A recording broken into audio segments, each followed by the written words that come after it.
Andrew, who are you? I'm Andrew. Okay. I am Andrew. He's Andrew. What's up, Andrew? How are you? So, yeah.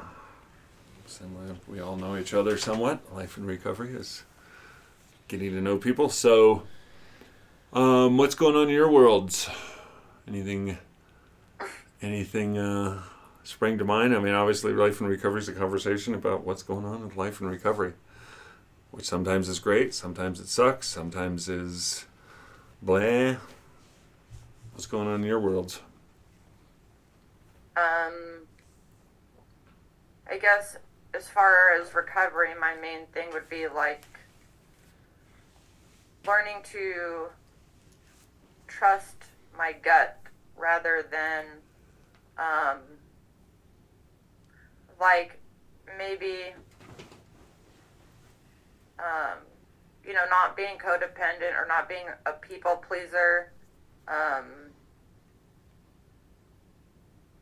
Like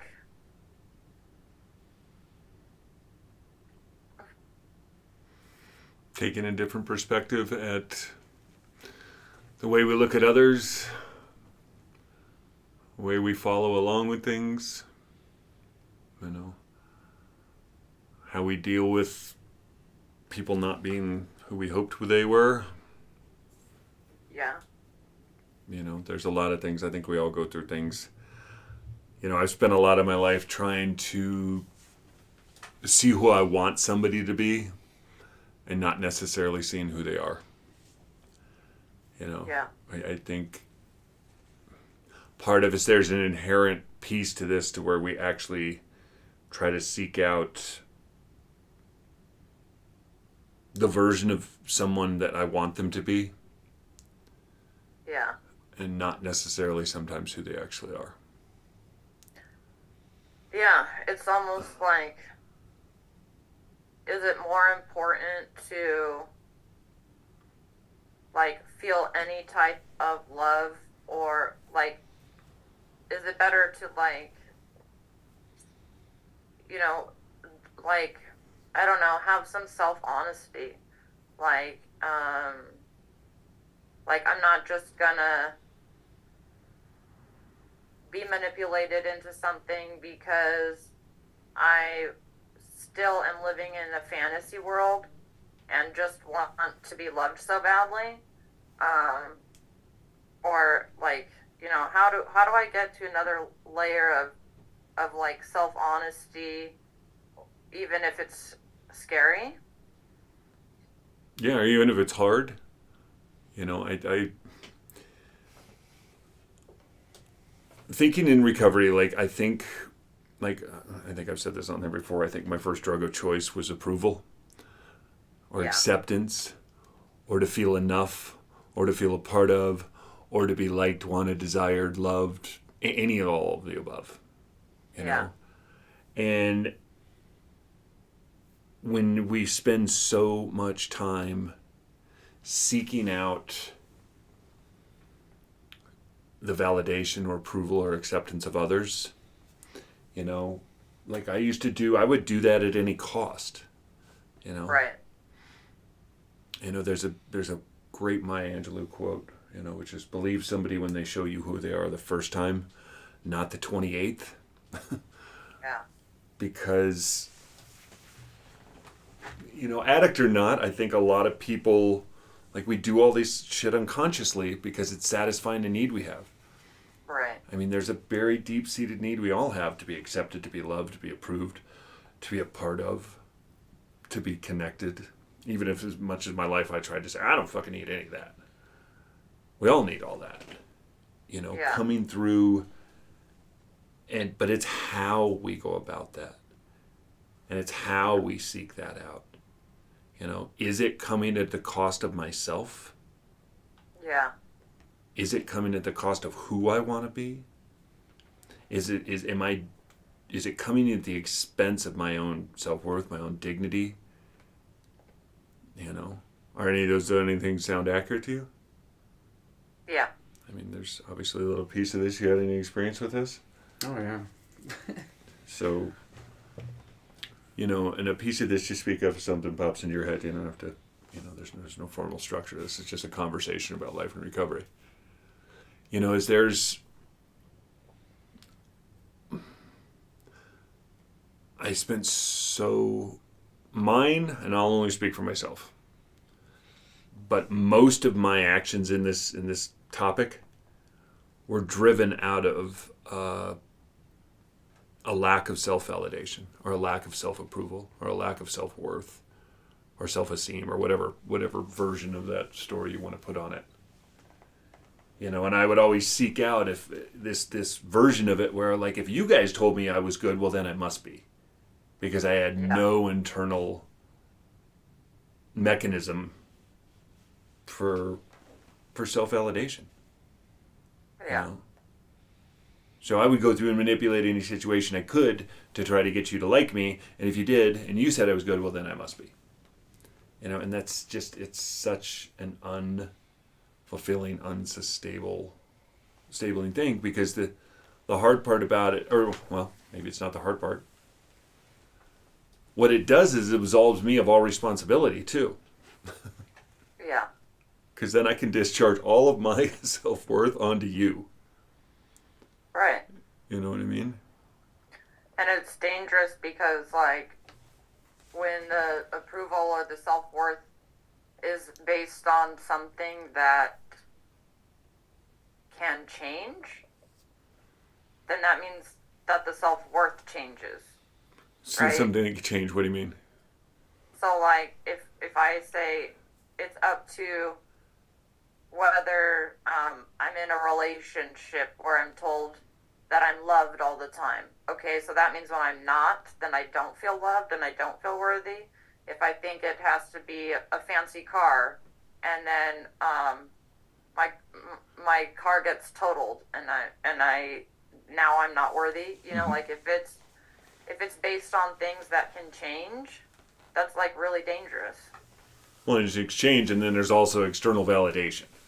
Like, I'm using external measures to keep the score, the tally on my internal metrics. Yeah, and all the external things change. It's like you see a lot of people in recovery, they get all the external stuff, and then maybe something happens and they lose something, and now it's like, oh, my life is over. Mm-hmm. Yeah. Time to go back to using. Yeah, and time to run back to what I know, because when the pain comes, and all of my, my validation of myself comes from external sources, what do I hold myself, like where's there into the internal component of this to deal with this? Yeah. It's just like addiction, like I only felt good if I had the thing. And the problem with that is sometimes I didn't have the thing, right?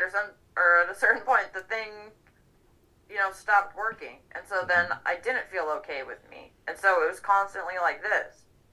There was no just like, I'm worthy because I exist.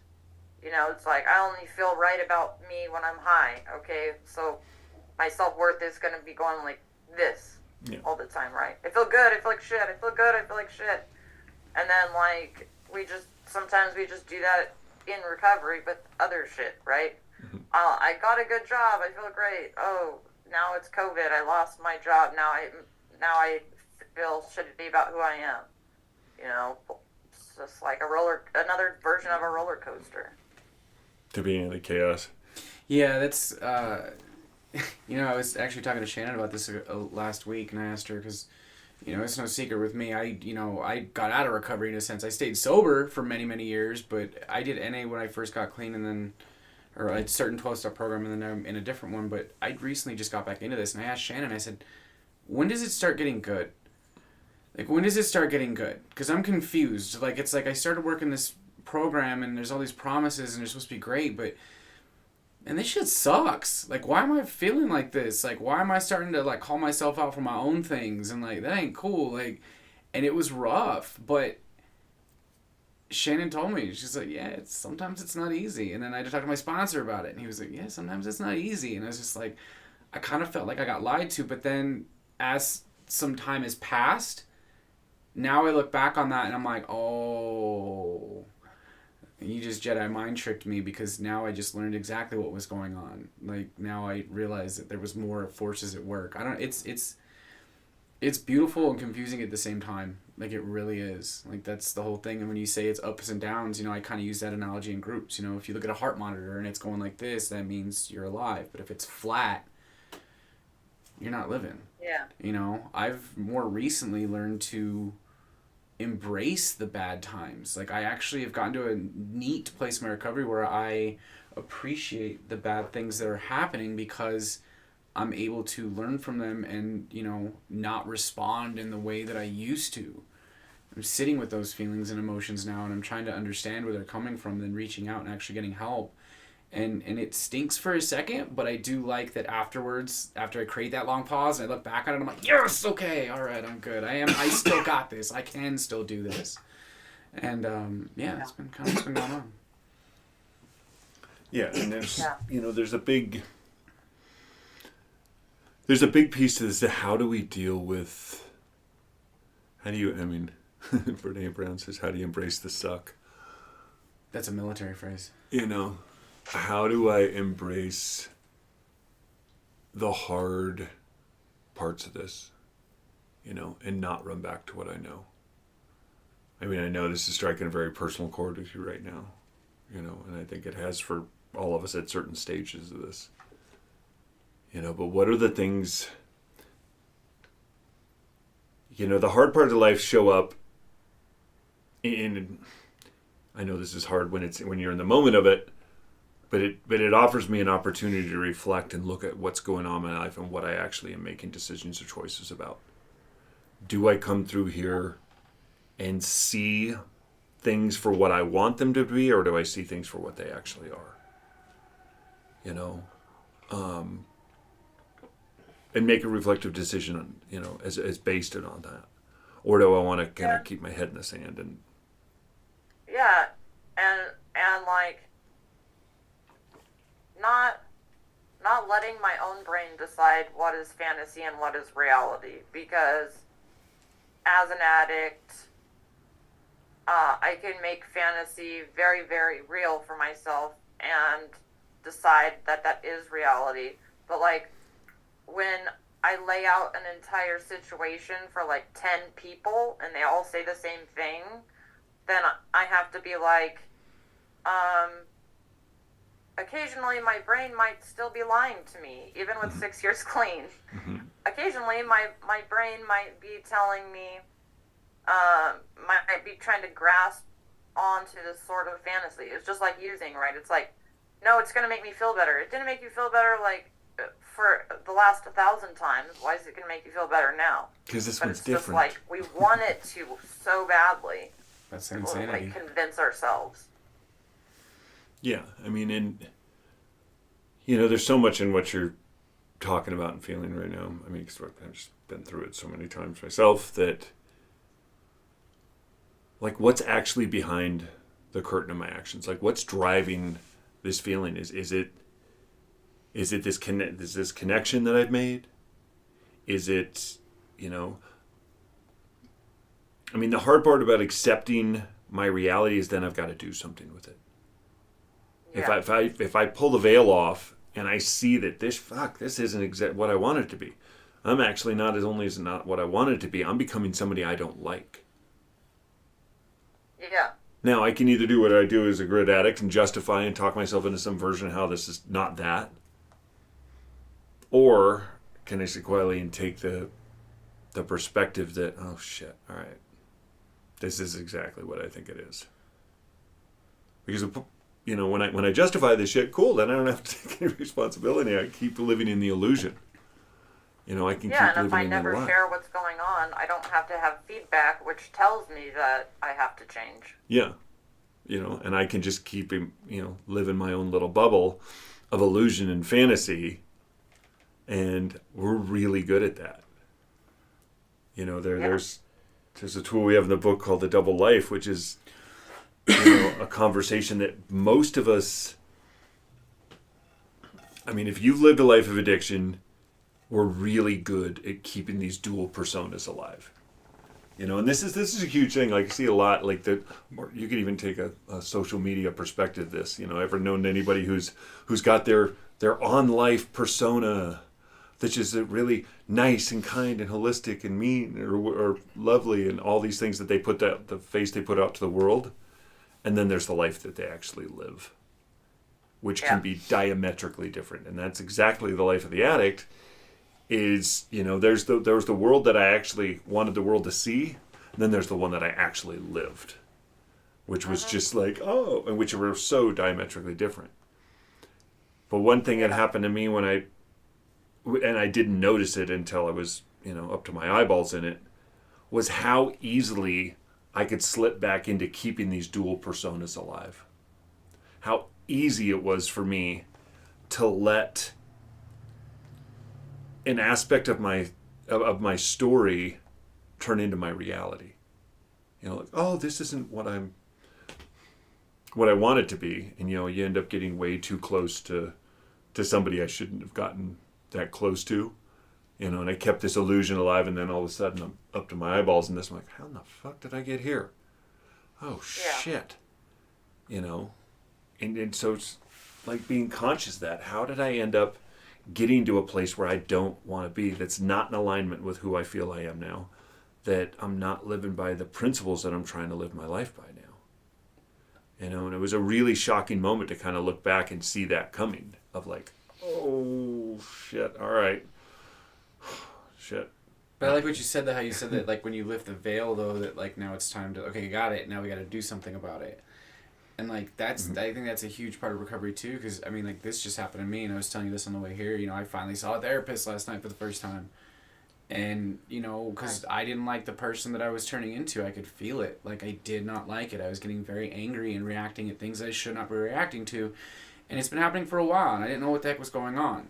Or did I? And then I was actually honest with myself, and I sat down, and I kind of looked at myself on the inside, and I was like, okay, I have the power to do something about this.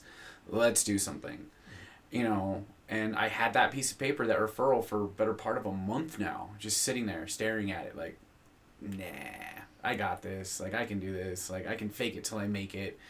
But when I finally did reach out and made that appointment, and I sat down with this guy, and he explained to me exactly what was going on, it was almost like this epiphany moment where I'm like, oh, I kind of did already know that, but I think I needed somebody else to tell me that, getting that outside perspective, and I love that. Like, and just in that one meeting with him, like, it's already changed things for the better.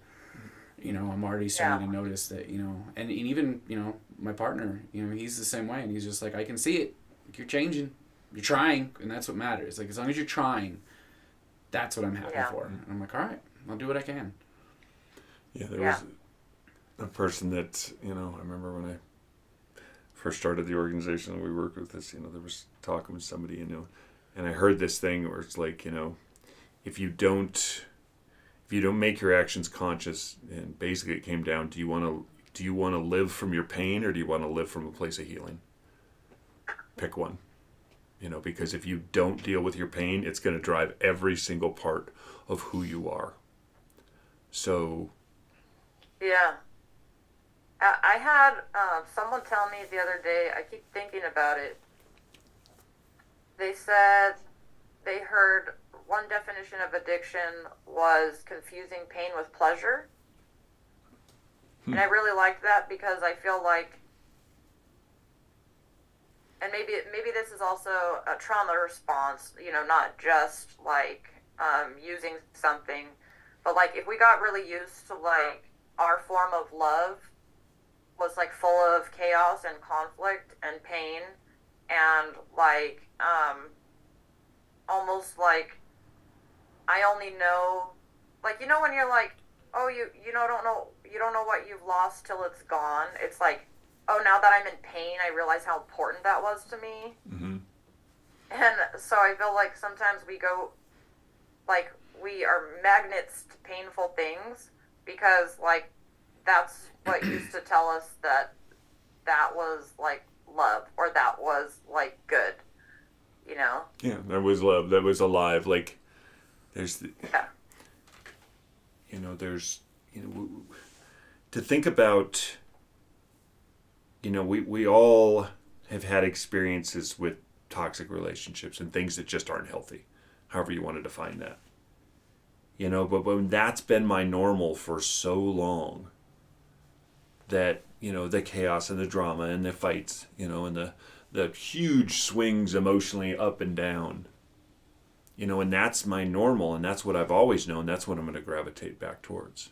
And we all know somebody who's been abused. And if you were to just pick that person up and take it out of the abuse and put them somewhere else, what's the first thing they're going to go do? Head right back to where they were, or a new version of that same story. Yeah, and a lot of times it's like maybe the abuser says I love you, and does, like, there are always stages, like there's like the beginning stages, like the romantic one, right, where they do everything right and they really like hook them in until they start to feel loved, and then the little things start happening, right? And then the person is confused because they're like, well, you were this great person, right now you're not, you know, I don't understand. And then, so when something bad happens, they leave, and then they're comforted in some way or controlled in some way by the abuser, and they're like, okay, maybe I was wrong. And then it happens again, and it's like you said, like you have to get in neck deep before you're like, oh shit, this is what's happening. It's not love. But like when you're hurt by somebody and then told they love you, then you start thinking, oh, love must look like pain. Yeah, love can look like hurt. You know, or looking at, you know, or the desensitizing yourself, you know, to those, like, you don't just go from, you know, oh, hey, it's happy and fun to toxic abusiveness. It's right. This slow progression that just gets worse and worse. You know, they're the frog in the pot idea is, you know, you guys have all heard the story of the frog in the pot. You know, take a frog, put it in I don't know who does weirdo who started dropping frogs in pots, by the way, but, you know, you take a frog and drop it in a pot of boiling water, no, it jumps out. You know, but if you put it in a pot of room temperature water and slowly turn up the heat, it doesn't notice the small environmental changes that happens as it's going along. Now, I mean, there's a lot of takes to that story, but it's no different than an addict. Like, I don't know anybody who just decides, I'm going to go live on the streets and be addicted and fucking have my life completely destroyed. You know, but it's this slow little series of steps where, you know, oh, all right, just today I'm going to put their needs ahead of my own. I'm going to say yes to things I know I should say no to. I'm going to hang out with people that I know aren't the best for me, but fuck it feels good in the moment. You know, and it's this slow series of little steps all along the way until you're sitting there like, how the fuck did I get back here again? You know? It's like, it's confusing because, like, something that used to feel like the solution now is becoming the problem. But it happens so slowly that, like, it's like, oh, this is great, this solves everything, this makes me happy, this, you know, fills the void, and then over time it becomes more problematic, and it's so confusing to be like, wait, the thing that I thought was my answer to everything is the problem for everything. But it's like so slowly, right, that it, like, you have to get to this point where it's like staring you in the face to be like, wow, this is the problem now. Exactly. And we don't, you know, pay attention. I heard the quote that the chains of addiction are too light to feel until they're too heavy to break. And, you know, it's like, I heard somebody at a convention, you know, talking about, you know, their life decayed faster than they could lower their standards. Yeah. You know, and it was, how do we end up, I mean, because it does feel so good at first. You know, toxic relationships don't feel like they start out that way. Right. You know, it's this slow, subtle undercurrent of just things like, did I just see that? Did I just feel that? Was that real? Or the, you know, super gaslighty, you know, toxic version. What are you even thinking? That's not the way it is. Or actually, you know, I'm going to interject here too, is it actually could start off toxic too, but you just, I mean, like, I'll be honest, my first relationship in recovery was super toxic, and I saw it right away, but I didn't know what self-worth was. And so I allowed that to happen because I was like, I will never get anything better than this. Let me just deal with this. And, you know, once again, in my recovery person, I'm really thankful for that relationship because now I know the red flags. And what really annoyed me the most about that relationship, though, oddly enough, is all of my friends, after me and this person broke up, were like, we didn't like him. I'm like, why didn't you guys tell me this? Like, nobody told me this. And they're like, we thought you knew. And I'm like, did they not tell you? They did not tell me. They didn't tell me anything. Nobody told me anything. Or did you not listen? No, they didn't tell me. They all told me the day that we broke up. They were like, yeah, we didn't like him. I'm like, what the... Why didn't you guys say something? You allowed me to go through this? And it's like, but now I am in the very first, I'm pushing 40, the very first healthy relationship I've ever been in.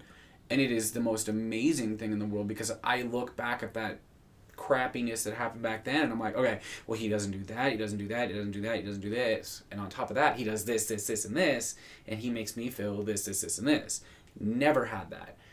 I use it as a roadmap towards, you know, my future, I guess. Like, I appreciate the bad things that happen in life now. Well, it's hard to sit on the other. Yeah, it's really Elyse. hard. But and like you said, the red flags, right? And I think sometimes we are aware of the red flags, but if our self-worth isn't intact, we kind of just cruise over them a little bit. Maybe it wasn't so bad. You have the blinders on. Yeah. I didn't see that. Well, and there's the idea that if it's giving me something that I want more than I want to pay attention to those red flags, you know, if I start, but the love feels good, the connection feels good, the romance, the intimacy. Yeah. If all of those things supersede my reflective and, you know, view of the problem, you know, I'm just not going to look over there because I like this way more. So looking at like, what is this giving me that's overweighing my better judgment? I mean, it's very much like using. You ever seen people that go back out and life gets instantly shitty? You know, every single time it's like instantly worse and worse and worse. Yeah, it's going back to an abusive relationship. It's like romanticizing the good parts that were there in the beginning, thinking that's how it's going to be again, going back and then being like, fuck, that's not possible anymore. I forgot. It's all shit now. Yeah. And the hard part, you brought up the friends earlier. Why didn't they tell me? Yeah. I've actually done this where you do say something and then they get back together and guess who's the asshole? Yeah. Me. Yeah, I'm the odd man out now. No, I'm the now. fucking asshole. Yeah. Because, you tried to break us up. And it's like, no, dude, like, you don't see it. But honest, okay. You know, so I think a lot of people don't. All right, good luck with that. I think that's what creates the whole, like, we're not even going to get involved in this. Like, let me just, you figure it out. You know, and then a lot of friends noticing that, you know, this is the same version of a different story. Yeah. Yeah. I've seen this before. You know. Yeah. Into seeking that shit out. But. And I think that's painful in recovery. Like, no matter what unhealthy thing we're chasing, like, it's painful to be like, this is the same pattern. It's just looks a little different. Like, is this my life? Like, am I ever gonna change this? Like, I think some hopelessness can come with that. Like, am I chasing something different, but it's the same fucking bullshit fantasy, not good for me crap? Mm-hmm. Yeah, I mean, the hard part is once you do notice it, I mean, it's essentially like being dope sick. Oh, I know the pain that's going to come. And our inherent feeling is to avoid fucking pain. I mean, because who the hell wants to feel that?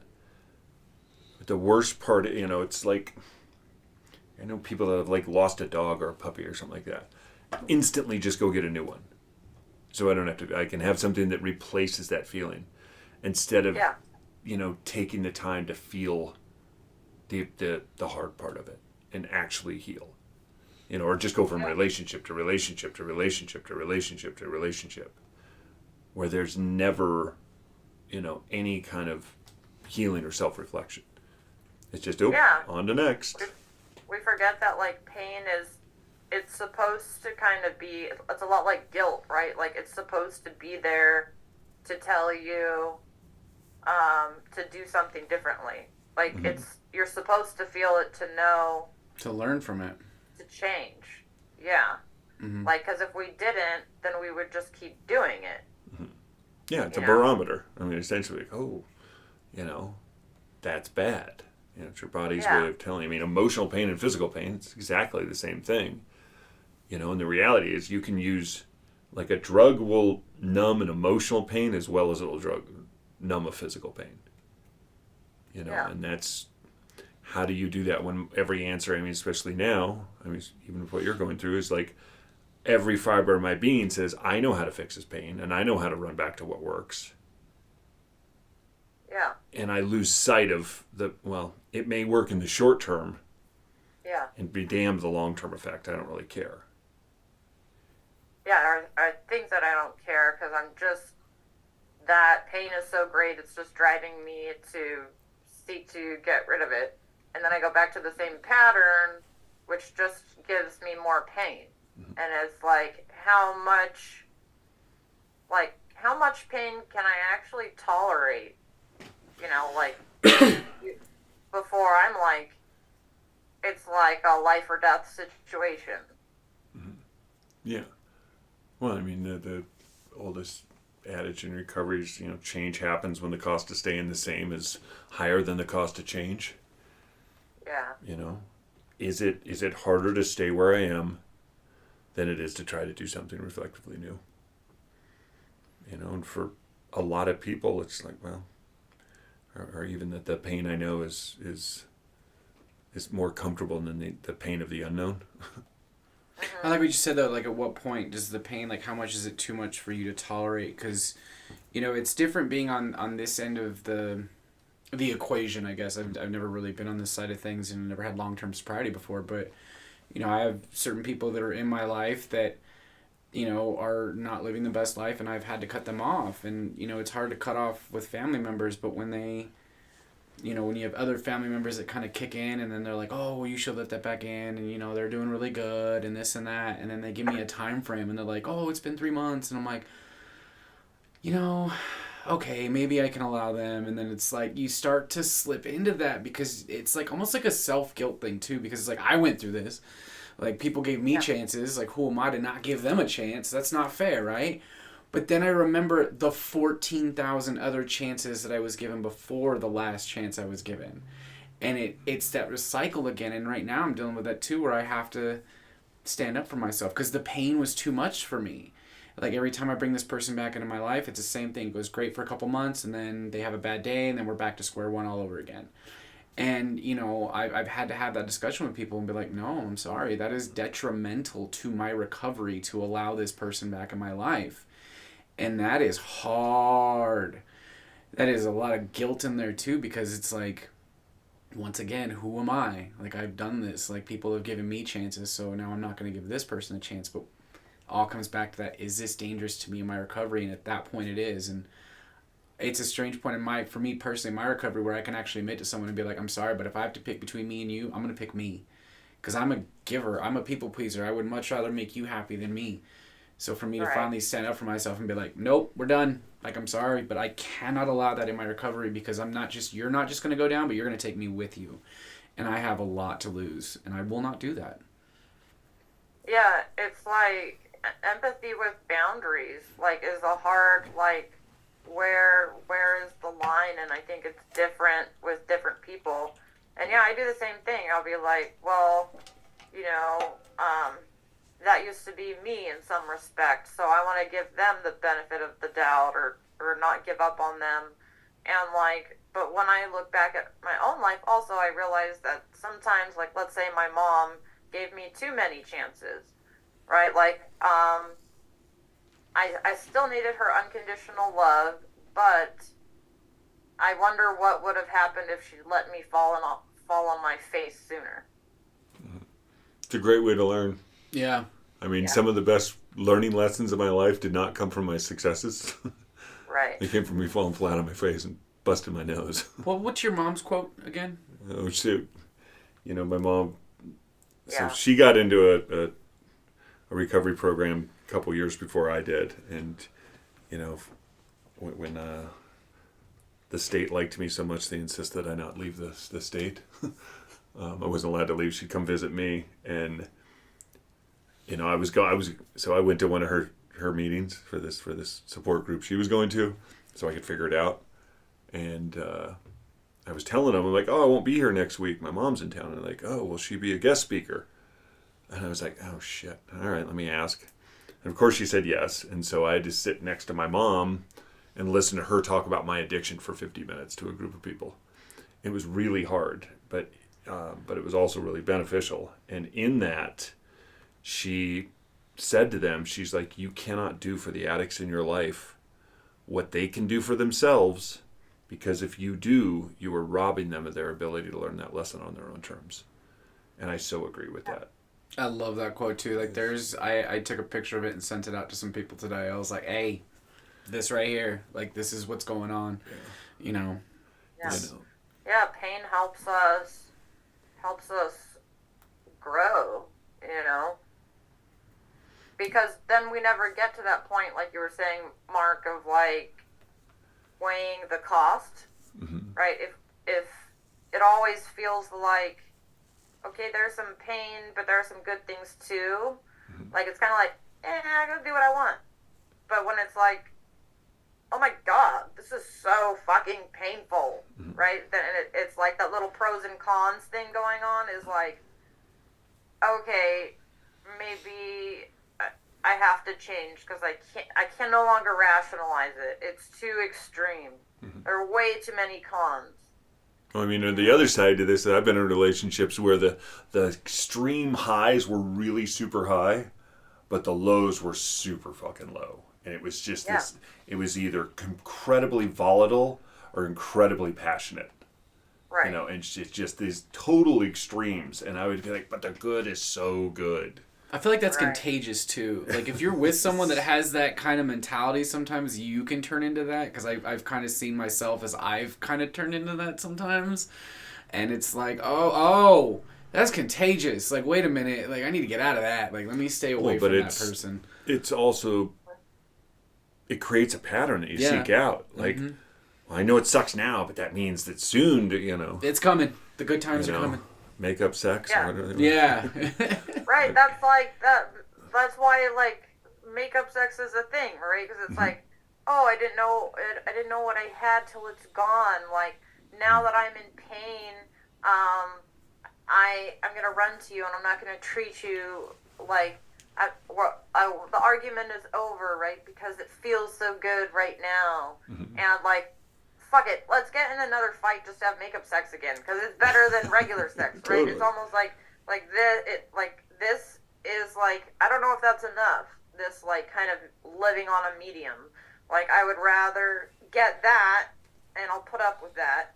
And I think with time things go like up a little bit but down a lot. Maybe they get to normal-ish, down even further, right? It has to kind of like, it's like the roller coaster has to keep, like, getting the highs are really nothing, and the lows are really, really bad, to be like, oh, I'm getting off the roller coaster, I think. Yeah, and you don't, and there's a piece to this where, you know, I know for me, when I lived in such extremes, that once I did get off, I'm like, I don't want to get back on. Because those lows are super fucking low. And I remember that pain really well.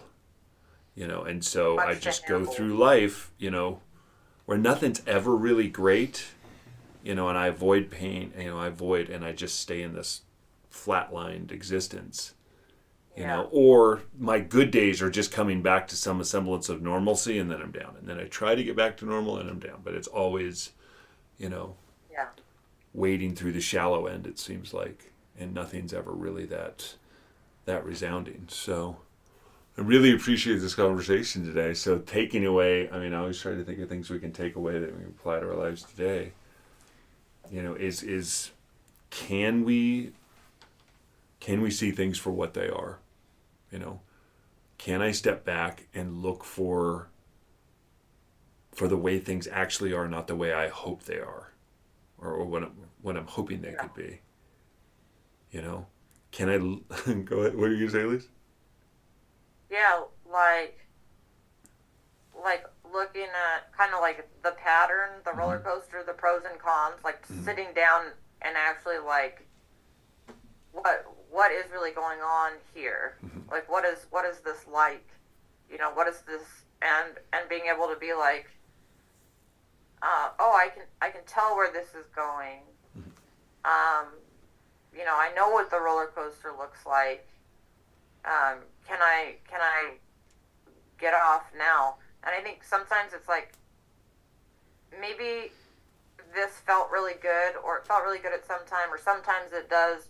Do I have hope that, like, things can be better? Like, I can also have good things without having extreme lows. Like, I have to have hope that the unknown contains that, right? Just like when I came into recovery, I had to have hope that even though I don't know what this is going to be like, and there's probably going to be some lows, I have to have a little bit of hope that it's going to be a better thing than where I'm at.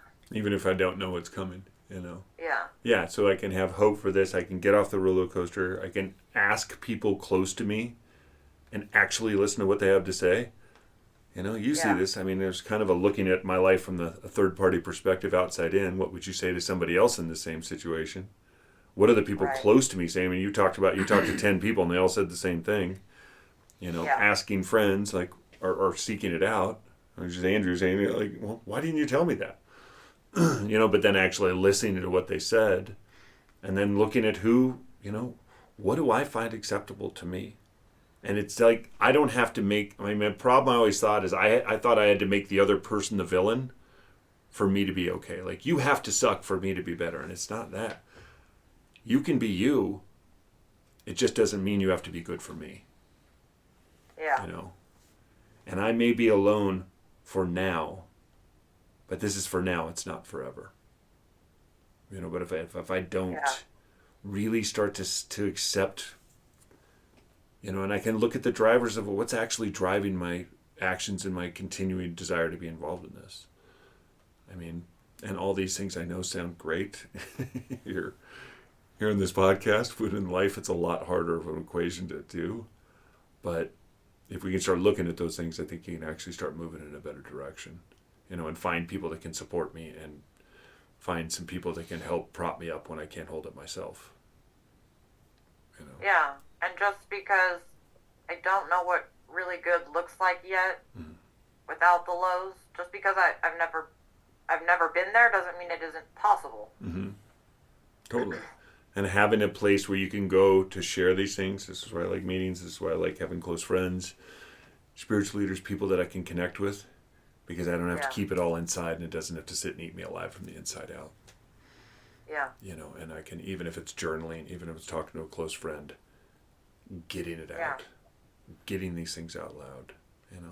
That's one of the things I actually tell people when I used to go up north, is I would tell them all the time, like, yeah, I'm a resource guide. I can help you guys out with resources to further your recovery. What does that mean? You know, the normal speech. But, you know, I tell them that, like, I can get you guys all kinds of different resources, but I firmly believe that the number one resource that I can offer you is a community.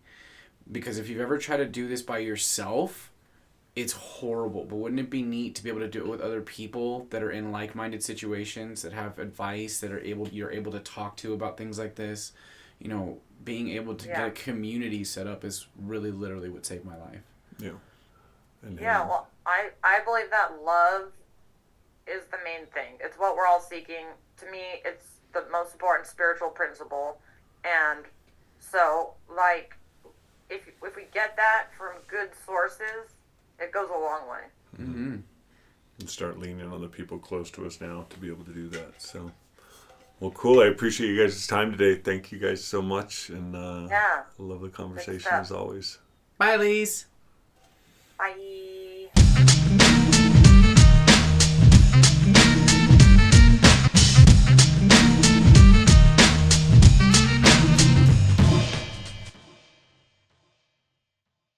All information and other content supplied or communicated in or through this video is for general informational purposes only and does not nor is intended to constitute legal or medical advice. Any viewer of this video should contact his or her own attorney, doctor, or other applicable advisor or practitioner to obtain legal, medical, or other applicable advice with respect to the accuracy, reliability, or potential application to such viewer of any matter discussed or portrayed in this video. Please do not act or refrain from acting in any way based on any information or content supplied or communicated in or through this video. The views expressed during this video are those of the individual presenters only and not those of Choice Recovery Path LLC or any of its customers, suppliers, or affiliates. Any liability with respect to actions taken or not taken by any viewer based on any information or content supplied or communicated in or through such video is hereby expressly disclaimed. All such information or content is expressly provided as is and free of any representation or warranty of any kind.